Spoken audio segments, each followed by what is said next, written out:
अपने next point पे, जो कि है बजट। बजट फ्रेंच भाषा से लिया गया है, जिसको हम बजटें बोलते हैं। इसका मीनिंग होता है छोटे से थैले, यानी एक छोटे से थैले में हमारा कितना बजट है, हम कितना खर्च कर सकते हैं, कितना आय हमारी क्या है और व्यय हमारा क्या है। तो हम आगे बढ़ते हैं और डिफिनीशन ऑफ बजट देखते हैं। तो डिफिनीशन ऑफ बजट क्या होता है?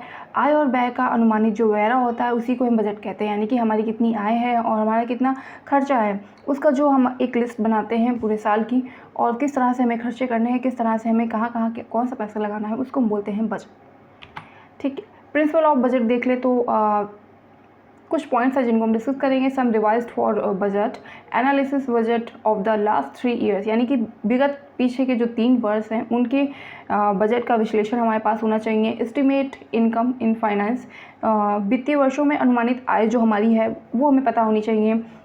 हम बजट कमेटी बनाएंगे और इकोनॉमिकल बजट बनाएंगे, यानी मितव्ययी बजट बनाना चाहिए।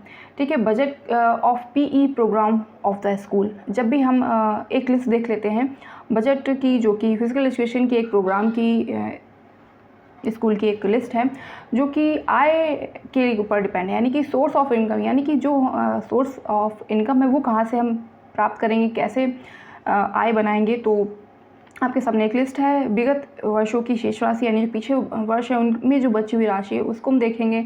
विद्यालय से बचत से स्वीकृत राशि, पुराने उपकरण से नीलामी से राशि, क्रीड़ा शुल्क यानी कि जो स्टूडेंट से लेते हैं, स्पोर्ट्स फी, और सरकारी अनुदान कितना है, स्टैंडर्ड मैच में कितने टिकट्स की कितनी बिक्री हुई और उससे हमें कितने पैसे मिले, कितनी आय हमारी हुई, दान किसी ने दिया है तो उस दान से कितनी आय हमें प्राप्त हुई, इन सबको टोटल करके और भी ऐड कर सकते हैं। इन सबको टोटल करके हमें पास कितने आय का स्रोत कितना हुआ। ठीक है, इस तरह से हम एक लिस्ट प्रिपेयर करते हैं प्रोग्राम की।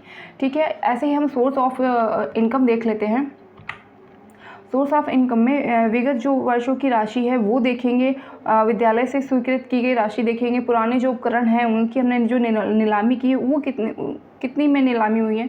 एक इस तरह से जैसा आपको स्क्रीन पे दिख पा रहा होगा उस तरह की हम एक लिस्ट बना लेंगे। ठीक है, और इन सारी आयों को मिला के हम जो भी हमारा टोटल होगा वो हमारे आय का स्रोत होगा, यानी कि सोर्स ऑफ इनकम होगा।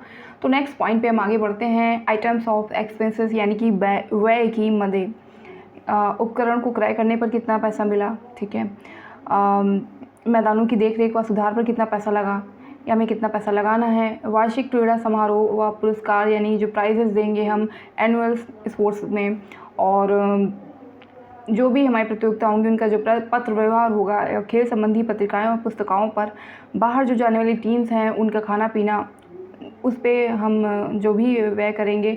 आकस्मिक व्यय, यानी अचानक से जो भी हमारा एकदम से पता चलता है कि मुझे अब ये चीज़ सर्टेन चीज़ खरीदनी है।